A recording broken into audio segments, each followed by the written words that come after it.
I'm curious to see what the energy in the room is as far as uh, the respect levels, the respect levels that quote unquote the owners given the talent, because that was the big thing, was that and it's true, none of it's a lie, it's true. The NXT crew wasn't respected. The women weren't given the respect they deserve. And apparently Bill thought he didn't get the respect he deserved either, even though he had the longest match of his career. So,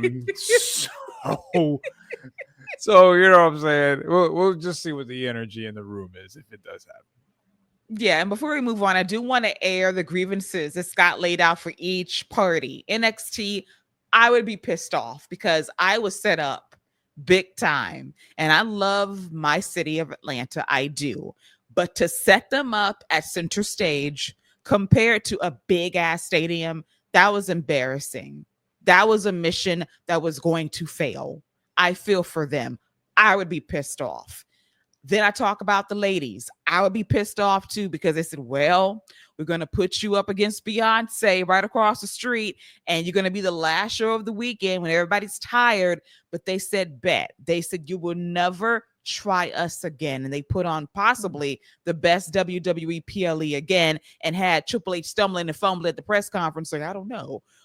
It might be a demand for it. I have no idea. And then look what you did on Monday Night Raw. Over 90 minutes of women's wrestling being the focus of your show. Amazing how that happens. And then the last aggrieved party, Bill Goldberg.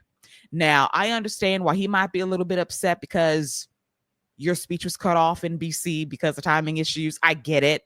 However, sir, my sympathy goes so far when you agreed to this. You agreed to have your very last match in Atlanta on a random Saturday night's main event. You said yes to this. Was that the only date they had open for you to accept? I don't know, but you know what you did? You took the check, you took the date, and you worked the match. So I have very little sympathy for you. You had no bargaining power. I don't care what you have to say in a couple of weeks about, oh, they did this, and you could have said no. And the truth is, you tried to milk your retirement match for 3 years. You tried to pitch it in Israel, you tried to pitch it to AEW, and both things failed. And then you had to go back to WWE where they were willing to pay you to do a retirement match. And they picked Atlanta and you agreed to the date and the time and the place. So I feel very little sympathy for you because you could have said no.